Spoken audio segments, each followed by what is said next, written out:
আসসালামু আলাইকুম। মাত্র 10 মিনিটেই শেষ সরলরেখা এবং আজকে যে প্রশ্নগুলো সলভ করাবো এর বাইরে সরলরেখার জন্য তোমার শেষ সময় আর কিছুই করতে হবে না। তো চলো আমরা শুরু করি। আমাদের আজকে প্রথম প্রশ্ন, একটা বিন্দু দেওয়া আছে, বিন্দুর পোলার স্থানাঙ্ক কত? এটা একটা খুবই ইম্পর্টেন্ট। একটা বিন্দু দেওয়া থাকবে, এটার পোলার স্থানাঙ্ক কনভার্ট করতে হবে অথবা সেটাকে কার্টেসীয়তে কনভার্ট করতে হবে। তাহলে পোলার থেকে কার্টেসীয়, কার্টেসীয় থেকে পোলার, এই দুইটা তোমরা খুব ভালোভাবে দেখে যাবা। তো আমাদের এই প্রশ্নটা আমরা এত কিছু সলভ না করেও জাস্ট দেখেই অ্যান্সারটা বলে দিতে পারবো। একটু খেয়াল করো, এই যে বিন্দুটা আছে এটাতে এক্স পজিটিভ ওয়াই নেগেটিভ, এটা কোন অক্ষে আছে বা কোন চতুর্ভাগে আছে? সেটা হচ্ছে ফোর্থ কোয়াড্রেন্টে বা ফোর্থ চতুর্ভাগে আছে। তাহলে আমরা যদি কোণগুলোর দিকে একটু খেয়াল করি, আমাদের প্রথম যে অপশনটা আছে এটা তো হবেই না, আর এর মানটা এখানে -2 বলতেছে। সো এরপরে আসি হচ্ছে এটার ক্ষেত্রে 2, -2π/3, তার মানে -120, এটা কিন্তু চতুর্থ চতুর্ভাগের কোণ না। তারপরে আসি 2, π/3, এই কোণটা হচ্ছে 60 ডিগ্রি, তাহলে এটাও কিন্তু চতুর্থ চতুর্ভাগের কোণ না। এই কোণটার দিকে একটু খেয়াল করো, 5π/3, এটা হচ্ছে 300 ডিগ্রি, তার মানে এটা কিন্তু চতুর্থ চতুর্ভাগের কোণ। তাহলে এটাই হচ্ছে আমার অ্যান্সার। সো এই টাইপের ম্যাথগুলোর ক্ষেত্রে তোমরা কিন্তু এভাবে ক্যালকুলেশন না করে জাস্ট দেখে অ্যান্সার বলে দিতে পারো। আর তোমরা যদি কেউ আরেকটু ভালোভাবে রিভাইজ করতে চাও প্রত্যেকটা চতুর্ভাগের জন্য, তাহলে আমাদের এখানে খুব ভালোভাবে লেখা আছে, তোমরা এটা একটু দেখে নিতে পারো। আর চতুর্থ চতুর্ভাগের ক্ষেত্রে দেখো আমাদের ফর্মুলা দুইটা ইউজ হবে, 2π - tan ইনভার্স y/x, আর একটা হচ্ছে -tan ইনভার্স y/x। সো আমরা নেক্সট কোশ্চেনটাতে যাই। এটা বিন্দু দেওয়া আছে এ আর বি। এ আর বি বিন্দুদ্বয় সংযোজক রেখাংশকে সি বিন্দুটা 2:3 অনুপাতে বিভক্ত করে, এবং এটা দেখে বোঝা যাচ্ছে যে এটা হচ্ছে অন্তর্বিভক্ত। তাহলে সি বিন্দুটা এখানে হচ্ছে অন্তর্বিভক্তকারী বিন্দু। আর অন্তর্বিভক্তকারী বিন্দুর স্থানাঙ্ক কিভাবে বের করতে হয় এটা তোমরা অলরেডি সবাই জানো, m1x2 + m2x1 divided by m1 + m2, m1y2 + m2y1 divided by m1 + m2। আর অন্তর্বিভক্তকারীর বহির্বিভক্তকারীর ক্ষেত্রে জাস্ট পার্থক্য হচ্ছে অন্তর্বিভক্তকারীতে প্লাস, বহির্বিভক্তকারীতে মাইনাস, জাস্ট এইটুকুই। আচ্ছা, এখন আসো আমরা এটা কিভাবে করব। যেমন আমাদের m1 টা হচ্ছে 2, তাহলে m1 এর সাথে দূরবর্তী বিন্দুর x এর স্থানাঙ্ক, তার মানে 2 × 6 প্লাস m2 এর সাথে দূরবর্তী বিন্দুর x এর স্থানাঙ্ক, তাহলে 3 × 1 ডিভাইডেড বাই 2 + 3 5। তারপরে y এর জন্য সিমিলার, 2 × 7 দূরবর্তী বিন্দুর y এর স্থানাঙ্ক প্লাস 3 × দূরবর্তী বিন্দুর y এর স্থানাঙ্ক, সেটা কত? -3, তার মানে 3 × -3 ডিভাইডেড বাই 5। তাহলে এখান থেকে আমরা পাচ্ছি হচ্ছে 3,1। তাহলে এটার অ্যানসার হচ্ছে 3,1। পরবর্তীতে চলো দেখি, দুইটা বিন্দু দেওয়া আছে, বিন্দুদ্বয় সংযোজক রেখাকে x অক্ষ কি অনুপাতে বিভক্ত করে। তো তোমাকে যখনই বলবে যে x অক্ষ কি অনুপাতে বিভক্ত করে, সেক্ষেত্রে আমরা কি করব? y এর স্থানাঙ্কের অনুপাত নেব। আবার যদি বলে y অক্ষ কি অনুপাতে বিভক্ত করে, তখন আমরা x এর স্থানাঙ্কের অনুপাত নেব। x অক্ষ বললে y অক্ষের স্থানাঙ্কের অনুপাত, y অক্ষ কি অনুপাতে বিভক্ত করে বললে x অক্ষের স্থানাঙ্কের অনুপাত। তো আমাদের এটাতে বলছে x অক্ষ কি অনুপাতে বিভক্ত করে, তাহলে আমরা কোন ফর্মুলা ইউজ করব বলো? y এর স্থানাঙ্কের অনুপাত, সেটা কত? -4, 6। যেহেতু অনুপাত শুধু, তার মানে তো পজিটিভটাই নিব, তাহলে 2:3। এর অ্যানসারটা হচ্ছে 2:3। আমাকে একটা সরলরেখা দেওয়া আছে, সরলরেখার ঢাল কত সেটা বের করতে বলা হয়েছে। সো যে কোনো একটা সরলরেখা থেকে ঢাল আমরা খুবই ইজিলি বের করতে পারি। সেই ফর্মুলাটা হচ্ছে মাইনাস, উপরে থাকবে হচ্ছে x এর সহগ, নিচে বসবে হচ্ছে সিম্পলি y এর সহগ। তাহলে এখান থেকে দেখো মাইনাস বসলো, উপরে বসবে হচ্ছে কিসের সহগ? x এর সহগ, নিচে বসবে কিসের সহগ? y এর সহগ, তার মানে -6/5। এর অ্যানসারটা হচ্ছে -6/5। এরপরে আসি, খেয়াল করো, আমাদের ওসি রেখার উপর লম্ব রেখার ঢাল বের করতে বলা হয়েছে। তাহলে ওসি যে রেখাটা, এই রেখাটা দেখো x অক্ষের সাথে কত কোণ উৎপন্ন করতেছে। এই কোণটা হচ্ছে 60 ডিগ্রি দেওয়া আছে, আমরা জানি এই পুরাটা হচ্ছে 90 ডিগ্রি, তাহলে থিটাটা কত? 90 - 60, তার মানে হচ্ছে 30 ডিগ্রি। তাহলে ওসি রেখা x অক্ষের ধনাত্মক দিকের সাথে কত কোণ উৎপন্ন করতেছে? 30 ডিগ্রি। আর আমরা ঢালের যে আমরা ফর্মুলা জানি কি, m = হচ্ছে tan থিটা, বা x অক্ষের ধনাত্মক দিকের সাথে যে কোণ উৎপন্ন করে তার ট্যানজেন্ট মানটাই হচ্ছে ঢাল। তাহলে m = tan 30, তার মানে এখান থেকে আমরা পাচ্ছি হচ্ছে ওসি রেখার ঢাল হচ্ছে √3। তাহলে ওসি রেখার লম্ব রেখার ঢাল আমাকে বের করতে বলছে। যে কোনো রেখার লম্ব রেখার ঢালটা হচ্ছে -1/, ওই রেখার ঢাল। তাহলে ওসি রেখার লম্ব রেখার ঢাল আমরা বের করবো, তার মানে -1/, ওসি রেখার ঢাল সেটা কত? -1/√3। তাহলে এটা আমরা পেয়ে গেলাম -1/√3। তারপরেরটাতে আসো, দেখো এখানে কি বলছে যে দুইটা রেখা পরস্পর লম্ব হলে কে এর মান কত। এই দুইটা কন্ডিশন আসে যে দুইটা রেখা পরস্পর লম্ব হলে কি হবে, দুইটা রেখা পরস্পর সমান্তরাল হলে কি হবে। তাহলে আমার কাছে দুইটা রেখা আছে, এরা যদি পরস্পর লম্ব হয় তাহলে কন্ডিশন হচ্ছে a1a2 + b1b2 = 0। তার মানে প্রথমটার x এর সহগ ইনটু দ্বিতীয়টার x এর সহগ, তাহলে a1a2। তারপরে আসি, প্রথমটার y এর সহগ ইনটু দ্বিতীয়টার y এর সহগ b2, তাহলে a1a2 + b1b2 = হচ্ছে 0।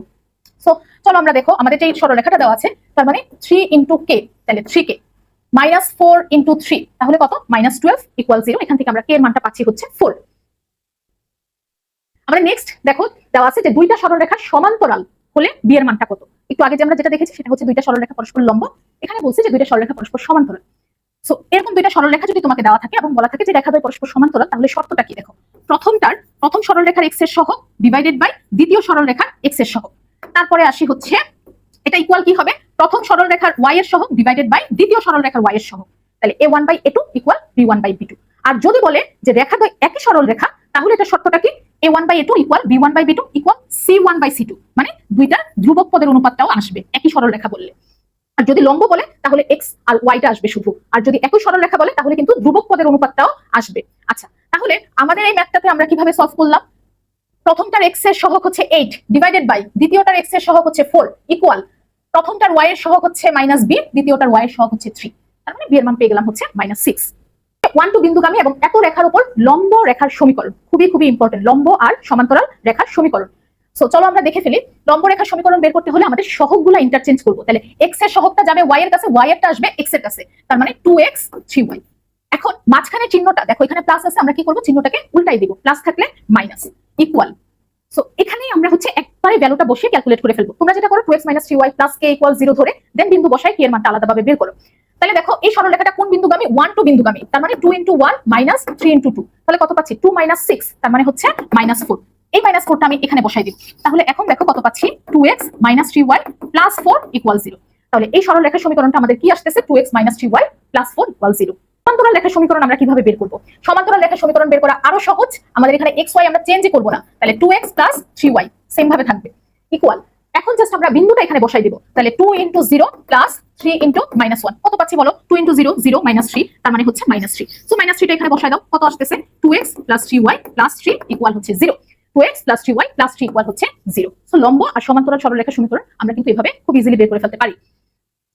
আমাদের পরবর্তী প্রশ্ন, x + y = 4 আর x - y = 2 সরল রেখাদ্বয় ছেদবিন্দুগামী এবং বলে দিছে y অক্ষের সমান্তরাল রেখার সমীকরণ। আচ্ছা, সো একটা জিনিস মাথায় রাখবা, যখন তোমাকে x অক্ষের সমান্তরাল রেখার সমীকরণ বলবে, যে অক্ষের সমান্তরাল সমীকরণে সেই অক্ষ থাকবে না। তাহলে x অক্ষের সমান্তরাল যেহেতু বলছে, সমীকরণে x থাকবে না, x অক্ষের সমান্তরাল রেখার সমীকরণটা হবে y = b। y অক্ষের সমান্তরাল রেখার সমীকরণ যখন বলবে তখন সমীকরণে y থাকবে না, তাহলে সেটা কি হবে? x = a। আচ্ছা, আর যদি বলে যে y অক্ষের উপর লম্ব রেখার সমীকরণ, যে অক্ষের উপরে লম্ব সেটাই থাকবে, তার মানে যদি বলে y অক্ষের উপর লম্ব তাহলে y = b, আবার যদি বলে x অক্ষের উপর লম্ব তাহলে x = a। সমান্তরাল বললে ওইটা থাকবে না, ওইটা বাদ দিয়ে বাকি যেটা আছে সেটা থাকবে, আর যদি লম্ব বলে তাহলে ওইটাই থাকবে। আচ্ছা, এখন চলো আমরা ছেদবিন্দু বের করে ফেলি। এই দুইটা সমীকরণ যদি সমাধান করি, আরেকটা জিনিস একটু খেয়াল করো, যেহেতু আমাকে বলেই দিছে যে y অক্ষের সমান্তরাল রেখার সমীকরণ, তার মানে আমরা কি জানি যে y অক্ষের সমান্তরাল রেখাতে y থাকবে না, সেটা হবে x = সামথিং এই আকারে। তার মানে আমি যদি এই সমীকরণ থেকে শুধুমাত্র x এর মানটা বের করি তাহলেই তো হয়ে যাচ্ছে। সো x = আমরা পাচ্ছি কত? 3। আলাদা করে আবার কিন্তু তোমার y এর মানটা বের করে সময় নষ্ট করার দরকার নাই। সো এটার সমীকরণটা হচ্ছে x = 3। পরেরটাতে আসি, আমাকে একটা রেখা দেওয়া আছে, বলছে এই সরল রেখাটা অক্ষদ্বয়ের সাথে মানে x ও y অক্ষের সাথে যে ত্রিভুজটা উৎপন্ন করে তার ক্ষেত্রফলটা কত বর্গ একক। তাহলে এটা আমরা খুবই শর্টকাটে করব। আমাকে যদি এরকম একটা সরল রেখা দেওয়া থাকে, এই সরল রেখাটা অক্ষদ্বয়ের সাথে যে ত্রিভুজ উৎপন্ন করে তার ক্ষেত্রফলটা হচ্ছে c², এই যে ধ্রুবক পদ তার square divided by 2 * ab, x এর সহগ ইনটু y এর সহগ। তো চলো আমরা এই সরল রেখার জন্য করে ফেলি। উপরে বসবে হচ্ছে c², তার মানে c কে -4 স্কয়ার হচ্ছে 16 ডিভাইডেড বাই 2ab। x এর সহগ কত? 1, y এর সহগ কত? 1, তার মানে এটা পাচ্ছি হচ্ছে 8 বর্গ একক। ঠিক এই সরল রেখার ঢাল আমরা একটু আগেই দেখে আসছি, যে কোনো একটা সরল রেখা দেওয়া থাকলে তার ঢালটা আমরা কিভাবে বের করব? আমরা বের করব হচ্ছে মাইনাস, উপরে বসবে হচ্ছে x এর সহগ, সেটা কত? 4, নিচে বসবে হচ্ছে y এর সহগ, তার মানে 5। সো ঢালটা আসতেছে কত? 4/5, তার মানে এটা কিন্তু কারেক্ট। এরপরে দেখো, আমাকে যদি এরকম একটা রেখা দেওয়া থাকে, যদি আমার কাছ থেকে জানতে চাওয়া হয় x অক্ষ থেকে কতটুকু অংশ খণ্ডিত করেছে, y অক্ষ থেকে কতটুকু অংশ খণ্ডিত করেছে, সেটা আমরা যেভাবে বের করব সেটা হচ্ছে ধ্রুবক পদটাকে ডান পাশে পাঠিয়ে দিব, ধ্রুবক পদটাকে ডান পাশে পাঠিয়ে দিব। এখন এই সমীকরণ থেকে যদি আমাকে বলে x অক্ষের খণ্ডিতাংশ, তাহলে উপরে বসবে হচ্ছে ধ্রুবক পদ, নিচে বসবে হচ্ছে x এর সহগ। ধ্রুবক পদটা কত এখন? -9 ডিভাইডেড বাই x এর সহগ, x এর সহগ কত? 4। তাহলে x অক্ষের খণ্ডিতাংশ আমরা কত পাবো বলো এখান থেকে? -9/4। সিমিলারলি যদি y অক্ষের খণ্ডিতাংশ বের করতে বলে, তাহলে উপরে বসবে হচ্ছে ধ্রুবক পদ, নিচে বসবে y এর সহগ, কারণ y অক্ষের খণ্ডিতাংশ বের করতেছি। সো উপরে ধ্রুবক পদ, নিচে হচ্ছে y এর সহগ। তার মানে এখান থেকে আমরা বের করে ফেললাম x অক্ষের খণ্ডিতাংশ আমাদের আসতেছে হচ্ছে -9/4। সেটা কিন্তু অ্যানসার হচ্ছে না। এখন আসি y অক্ষের ছেদবিন্দু। সো y অক্ষের খণ্ডিতাংশ দেখো আমরা কত পাচ্ছি, বের করে ফেলি এখান থেকে। ধ্রুবক পদটা হচ্ছে -9, y এর সহগটা কত? y এর সহগ হচ্ছে -5, তার মানে y অক্ষের খণ্ডিতাংশ আসতেছে হচ্ছে 9/5। সো 9/5 আসতেছে, y অক্ষ থেকে সে 9/5 অংশ খণ্ডন করছে, তার মানে কি এই ছেদবিন্দুটা কত হবে? 0,9/5। তাহলে এটার অ্যানসার কিন্তু হচ্ছে এটা কারেক্ট। 1 আর 3 হচ্ছে সঠিক। সো আমরা পেয়ে গেলাম এখান থেকে 1 ও 3। আচ্ছা, নেক্সট কোশ্চেনে আসি। তোমার তিনটা এবিসি ত্রিভুজের তিনটা বাহুর মধ্যবিন্দু স্থানাঙ্ক দেওয়া আছে, ত্রিভুজের ভর কেন্দ্র স্থানাঙ্ক কোনটা সেটা বের করতে বলা হয়েছে। সো আমাকে যদি এরকম ত্রিভুজের তিনটা শীর্ষ দেওয়া থাকে, তার ভর কেন্দ্র যা আসবে, ত্রিভুজের মধ্যবিন্দু যদি দেওয়া থাকে তার ভর কেন্দ্র কিন্তু এক্সাক্ট সেমই আসবে, কারণ এই তিনটা শীর্ষ নিয়ে আমি যে ত্রিভুজটা গঠন করতেছি তার ভর কেন্দ্র যেখানে থাকবে, এই মধ্যবিন্দুগুলো নিয়ে আমি যে ত্রিভুজটা গঠন করতেছি তার ভর কেন্দ্র এক্সাক্ট সেখানেই থাকবে। তার মানে দুইটার ভর কেন্দ্রের আলাদা কোনো পার্থক্য নাই। তো শীর্ষ দিয়ে বের করি আমরা যেভাবে ভর কেন্দ্র x1 + x2 + x3/3, y1 + y2 + y3/3, similar কেসই আমরা অ্যাপ্লাই করবো যখন আমাকে মধ্যবিন্দু দেওয়া থাকবে। তাহলে মধ্যবিন্দুগুলোর স্থানাঙ্কের just average x1 + x2 + x3/3 y1 + y2 + y3/3। তাহলে এখানে আমরা সেম কাজ করবো, x1 + x2 + x3/3, similarly y1 + y2 + y3 divided by 3, answer পেয়ে যাবো। পরেরটাতে আসি, এর মান কত হলে এই রেখাত্রয় সমবিন্দু হবে। সো সমবিন্দু যখন আমরা বের করবো তখন আমরা কি করবো, প্রত্যেকটা সহগগুলো নিয়ে আমরা হচ্ছে একটা নির্ণায়ক গঠন করবো, নির্ণায়কটার মান হবে হচ্ছে 0। তাহলে x এর সহগ হচ্ছে 3, y এর সহগ হচ্ছে 2, ধ্রুবক পদটা কত -5। এর পরের সরল রেখার জন্য x এর সহগ a, y এর সহগ 4, ধ্রুবক পদ হচ্ছে -9, এভাবে লিখে ইকুয়াল হচ্ছে 0। সো এখান থেকে যদি আমরা নির্ণায়কটা সমাধান করি, তার মানে আমরা এর মানটা পাচ্ছি কত, এর মান পাচ্ছি হচ্ছে 7। সো রেখাত্রয় সমবিন্দু যখন বলবে তখন আমরা কি করব, তাদের যে সহগগুলো দ্বারা গঠিত নির্ণায়ক সেটার মানটা 0 ধরে দেন আমরা নির্ণায়কটা সমাধান করে অ্যান্সারটা বের করে ফেলবো। পরবর্তী প্রশ্নে আসি, আমাকে তিনটা বিন্দু দেওয়া আছে, বলছে যে তিনটা বিন্দু সমরেখ। সমরেখ মানে কি, তিনটা বিন্দু একই সরল রেখা দিয়ে যাচ্ছে। এই যে তিনটা বিন্দু একই সরল রেখায় অবস্থিত। তাহলে দেখো তিনটা বিন্দু যদি একই সরল রেখায় হয় তাহলে তাদের ঢালগুলা কি সমান হবে। সো সেটাই আমরা এখানে অ্যাপ্লাই করছি। এই দুইটা বিন্দুর ঢাল m1, এই দুইটা বিন্দুর ঢাল m2, m1 = m2। এখন সিম্পলি হচ্ছে ঢাল আমরা বের করে ফেলছি, y2 - y1 divided by x2 - x1, এই ফর্মুলা দিয়ে। দেন এখান থেকে কি আসতেছে, m + n = হচ্ছে mn। সো অ্যান্সারটা হচ্ছে ডি। নেক্সট আমাদের কোশ্চেন, যেটা এবি সরলরেখার সমীকরণ বের করতে বলা হয়েছে। এখানে খেয়াল করো, আমার যে মূল বিন্দু থেকে এবি সরলরেখার উপর যে লম্ব দূরত্ব সেটা দেওয়া আছে √3, আর এই লম্বটা x অক্ষের সাথে কত ডিগ্রি কোণ উৎপন্ন করতেছে সেটা হচ্ছে 60 ডিগ্রি। তো আমরা ফর্মুলা জানি এটার জন্য, x cos α + y sin α = p, যেখানে আলফাটা হচ্ছে কি x অক্ষের সাথে লম্বটা কত ডিগ্রি কোণ উৎপন্ন করতেছে সেটা হচ্ছে 60 ডিগ্রি। সো আলটিমেটলি যদি বসো, এখান থেকে আমরা সরলরেখাটা পাচ্ছি x + √y, √3y = হচ্ছে 2√3। নেক্সট আমাদের প্রশ্ন, x - 3y + 4 = 0, আর আরো একটা সরল রেখা, এই রেখাদ্বয়ের মধ্যবর্তী দূরত্ব কত। সো একটু খেয়াল করো, এই দুইটা রেখা হচ্ছে পরস্পর সমান্তরাল রেখা। আমরা যদি এই রেখাটাকে 2 দ্বারা ভাগ করে দেই তাহলেই দেখো আমরা কি পাচ্ছি, x - 3y + 3/2 = 0। তার মানে এই রেখা আর এই রেখা হচ্ছে পরস্পর সমান্তরাল রেখা।